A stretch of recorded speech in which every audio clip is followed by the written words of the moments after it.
Good afternoon. My name is John Michael Turner. I currently reside in Burlington, Vermont. I served with Kilo Company, 3rd Battalion, 8th Marines as an automatic machine gunner. There's a term, once a Marine, always a Marine, but there's also the term, eat the apple, F the Corps. I don't work for you no more.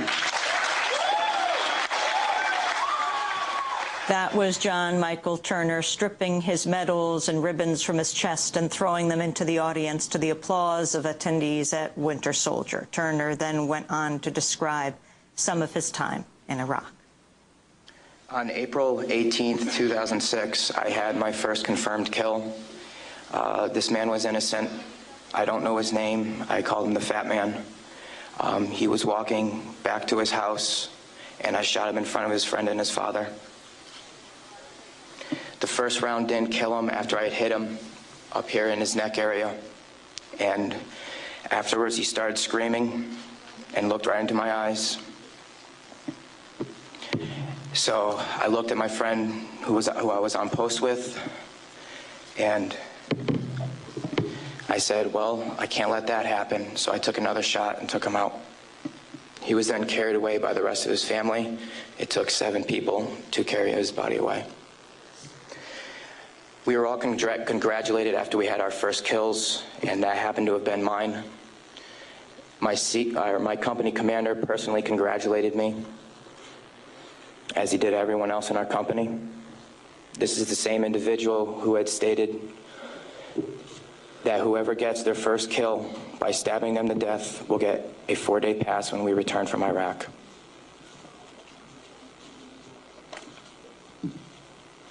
There was one incident where we got into a firefight just south of the government center, about 2,000 meters. We had no idea where the fire was coming from, and the way our rules of engagement were, pinpoint where the fire is coming from and throw a rocket at it. So with that being said, we still didn't know where the fire was coming from, and an 84-millimeter rocket was shot into a house. I do not know if there was anyone in it. We do not know if that's where the fire was coming from, but that's what was done. Please go to the next image.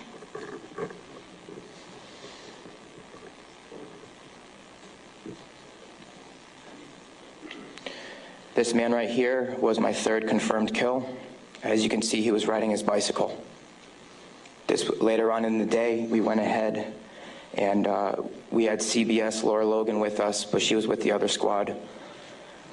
And so she wasn't with us. So myself and 2 other people went ahead and took out some individuals because we were excited about the firefight we had just gotten into, and we didn't have a cameraman or woman with us.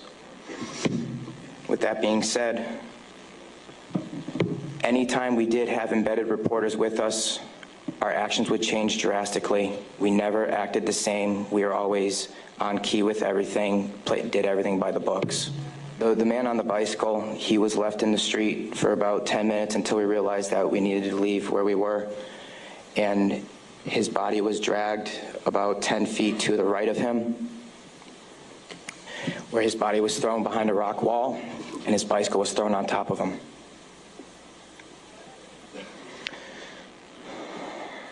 Another thing that we used to do a lot was recon by fire, where we would go ahead and try to start a firefight if we felt threatened in any way, shape, or form.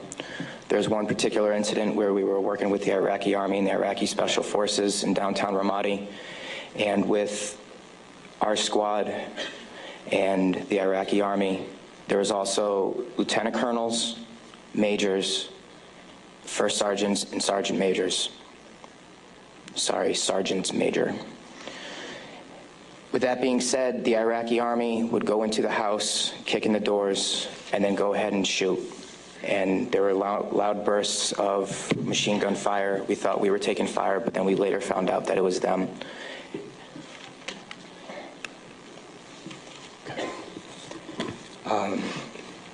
House raids. Because we were a grunt battalion, we were responsible for going on several patrols. A lot of the raids and patrols we did were at the night, around 3 o'clock in the morning, around there. And what we would do is just kick in the doors and terrorize the families. That was an image taken around 3 o'clock in the morning through night vision goggles. And that is the segregation of the women and children and the men. If the men of the household were giving us problems, we'd go ahead and take care of them any way we felt necessary, whether it be choking them or slamming their head against the walls. If you go back to that one picture, that was one man that wasn't taken, that was taken care of in a very bad way. Because of all the wiring that he had, it would be considered IED making material. On my wrist, there's Arabic for FU. I got that put on my wrist just 2 weeks before we went to Iraq because that was my choking hand. And anytime I felt the need to take out aggression, I would go ahead and use it. Please go to the next picture. Next. There's an instance of detainees and how they were treated in a nice manner. Next. That is the Fatimat Mosque minaret. As you can see, it is written with bullet holes and holes in the top of it. Those were from mortars.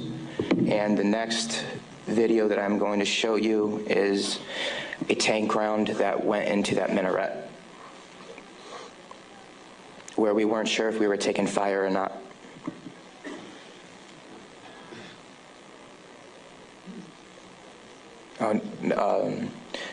I'll talk about this one. This is after one of the guys in a weapons company had gotten shot.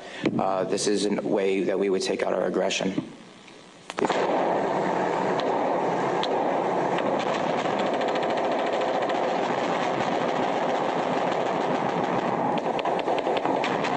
those of you who don't know, it is illegal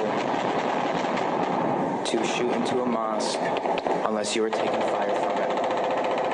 There was no fire that was taken from that mosque. It was shot into because we were angry. Can you please play the next video?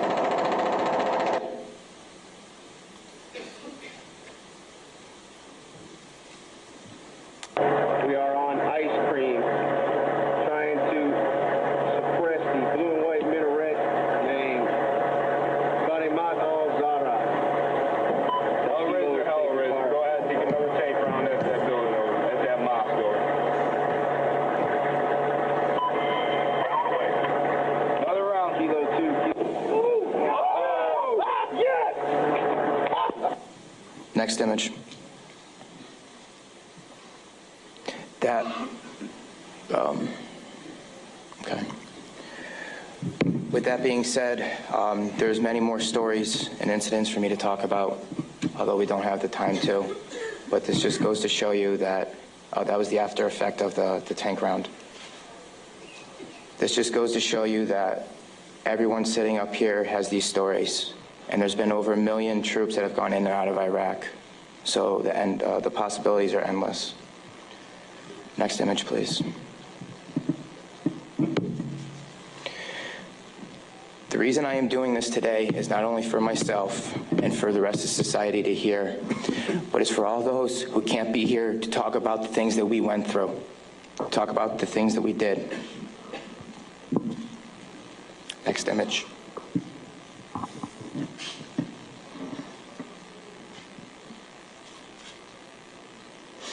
Those 4 crosses and this memorial service were for the 5 guys in Kilo Company, 3rd Battalion, 8th Marines that we lost. Throughout our unit, we had 18 that got killed.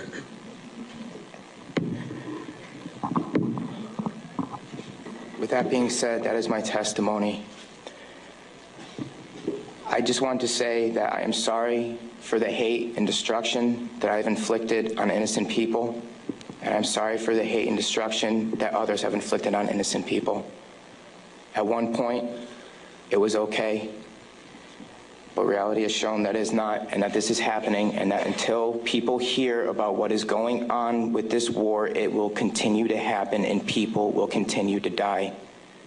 I am sorry for the things that I did. I am no longer the monster that I once was. Thank you. Former Marine John Michael Turner fought with the 3rd Battalion, 8th Marines. The videos and photos the soldiers showed can be seen at our website, democracynow.org. This is